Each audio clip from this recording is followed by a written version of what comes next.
A video of my boyfriend proposing to his secretary went viral, topping the trending charts. Everyone was calling it the most romantic and touching moment they'd ever seen. The secretary even posted a heartfelt message online. "I've waited so long for you, and I'm so glad I never gave up. Mr. Stone, here's to spending the rest of my life with you." The comment section exploded with excitement. "I'm obsessed. The boss and the secretary, this is the sweetest couple ever." I didn't cry. I didn't scream. I simply closed the page, then went to find my boyfriend for an explanation. That's when I overheard him talking to a friend. What else could I do? If I don't marry her, her family will force her to settle for someone she doesn't love.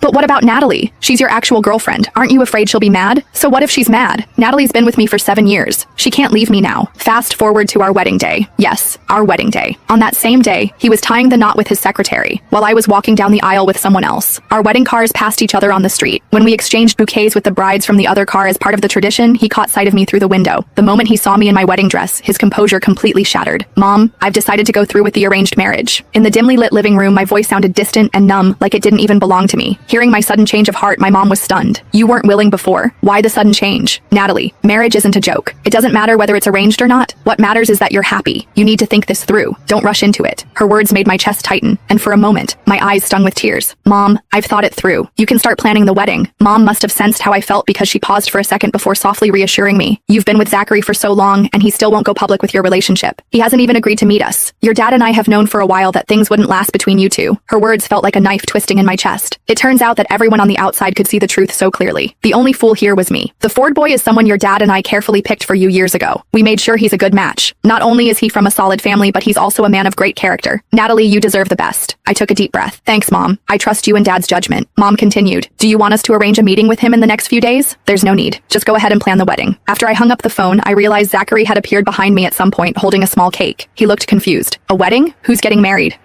I'm the one who's getting married." I answered him silently in my heart, but the words never left my lips. Instead, I kept my expression calm and shook my head. "No one, just a friend." As soon as I said that, I noticed the tension in his shoulders ease. His face relaxed noticeably, and it made my heart ache all over again. Was he nervous because he thought I was going to pressure him into marrying me? Or was it because he thought I'd found out about him and Arya, his perfect secretary, and assumed they were the ones getting married? "I brought you your favorite cake from that bakery you love. Want to eat it now?" he asked. There was a time when Zachary would bring me little treats after work, snacks and desserts he thought I'd enjoy. Even if I didn't always like them, the thoughtfulness of it made me feel like I was floating in a sugary dream. I felt cherished, loved, remembered. But now, as I stared at the cake in his hands, all I felt was bitter irony. Not long ago, I'd stumbled across Arya's newly public social media posts. I couldn't bring myself to scroll far because just a few entries in, the truth hit me like a slap in the face. This cake wasn't for me. It was Arya's favorite. Not just this cake, those nuts, those snacks, all the little treats he used to bring me, they were all her favorites too. And the worst part? I realized that his habit of bringing me food only started after Arya joined his company. So, Zachary, when you handed me those treats, who were you really thinking of? Was it me, Natalie, or was it Arya? Swallowing the lump in my throat, I said flatly, "I don't like sweets anymore. They're too much. Don't buy them for me again." Zachary blinked, clearly surprised by my reaction. "What? That's not true. You've never had a problem eating them before. We've been together for years, and yet, if he really cared about me, how could he not know my preferences by now? Sometimes you repeat yourself so many times that you grow tired, and eventually you stop correcting them altogether." I didn't argue. I simply shrugged and said, "My taste has changed recently." For days, Zachary had been so busy that he didn't even remember my birthday. Not that it mattered anymore. It wasn't like I cared. But then, as if the thought suddenly struck him, he tried to make it up to me by buying tickets to my favorite Broadway musical. It was a wildly popular show, nearly impossible to get tickets for. I hadn't been able to snag one myself, so when Zachary said he had 2 tickets and invited me, I agreed. On the day of the show, I waited for him, and waited. But instead of Zachary, I saw a post from Arya on Instagram, flaunting 2 tickets to the very same musical. Her caption read, "Bored, so I decided to catch a show." It's the best feeling to have someone who's always there for you, no matter what. The photo didn't show their faces, but I recognized the hand in the picture immediately. That scar, it was unmistakable. It was Zachary's from the time he got hurt saving me years ago. Suddenly, I felt like a complete fool. While I stood outside in the rain, worried something had happened to him, Zachary was inside, sitting in VIP seats with his secretary. Ice-cold raindrops pelted my face, soaking through my clothes. The chill worked its way into my bones, but my heart felt even colder than my body. My phone buzzed with a message from my mom. She told me the wedding was set for 2 weeks from now. If I thought it was too rushed, we could push it back. I shook my head, even though she couldn't see me, and replied, "No need. Let's keep it as planned." The heavy rain had brought the city to a standstill. Traffic was a mess, and I couldn't get a cab no matter how long I waited. Finally, Zachary called me. His voice was casual, like nothing was wrong. "Why aren't you at home?" I kept my tone calm, completely devoid of emotion. "I'm at the Broadway theater." There was a pause as though he'd just remembered something. Then he said, "I'm sorry. Something came up this afternoon and I couldn't make it. Stay where you are. I'll come get you." I didn't argue, but I knew he wouldn't show up, and I was right. A moment later, Arya updated her Instagram again. He didn't want me catching a cold in the rain, so he made ginger tea just for me. A man who cooks is the most attractive. Can't wait to marry him. The photo showed Zachary's back as he stood at the stove, cooking. I stared at the post for a second, then calmly exited the app. The rain left me with a fever and a nasty cold. I used it as an excuse to move out of the the master bedroom, claiming I didn't want to infect Zachary. I moved into the guest room instead. For once, he actually stayed home from work to take care of me, but I couldn't stand it. It's just a cold, I said, keeping my tone neutral. I'm an adult. I can take care of myself. You should go back to work. He frowned and looked at me for a long moment. You used to want me around the most when you were sick. What's with the sudden change? I lowered my head, hiding all the emotions in my eyes, and forced a small smile. I was immature back then. I'm not like that anymore. Zachary's brows furrowed with concern. Natalie, are you okay? I'm fine. Go on, really. He didn't seem convinced, but after staring at me for a while, he finally sighed. All right, call me if you need anything. As soon as he left, I let out a long breath and fell into a deep sleep. When I woke up, I found another message from my mom. This time, it was the finalized wedding plans. She'd also sent me photos of over a dozen wedding dresses, asking me to pick one. I scrolled through the pictures absent-mindedly, enlarging them to get a better look. I was so absorbed in the task that I didn't even notice Zachary walk in until he snatched my phone out of my hand and tossed it aside. What are you doing looking at wedding dresses? He demanded, his face dark with irritation. For a moment, I thought he'd figured it out, that I was planning my own wedding. I was just about to come clean when his next words stopped me cold. Natalie, is this your way of pressuring me to marry you? I told you I'd marry you eventually. You don't have to resort to tricks like this. It's pathetic. You've got it all wrong. I'm not. Before I could finish, Zachary waved me off, cutting me short. I'm busy. I'll be going now. A word of advice. Stop pulling these stunts to wear down what's left of my feelings for you. The door slammed shut behind him, leaving the house in complete silence. For a long time I stood there, unmoving, and then let out a bitter laugh. Zachary, how much of your so-called feelings for me are even left? What's there to wear down anymore? In the past, a misunderstanding like this would have left me devastated, unable to eat or sleep. But now, I quickly pulled myself together. I went back to reviewing the wedding details my mom had sent over. Before closing my messages, I instinctively clicked on the notification dot in my social media app. That's when I saw it, a rare update from Zachary. When someone this amazing comes into your life, you marry them and keep them close. The photo was a solo shot of Arya, along with an image of their wedding invitation. Within minutes, one of our mutual friends commented, "Bro, so you've already swapped out the bride? That was fast." Not long after, Zachary's post disappeared, but it reappeared almost immediately on Arya's Instagram feed instead. Then my phone rang. If this had been the past, I would have immediately screenshot the post, called him up, and demanded answers. No argument would have ended without a screaming match. But this time, I let the call ring out, and then ring again. I didn't answer, not even once. What surprised me the most was that I didn't feel particularly upset by what I'd just seen. Maybe I'd grown numb. My first thought wasn't anger or heartbreak, it was mild amusement at the coincidence. Their wedding was scheduled for the same day as mine.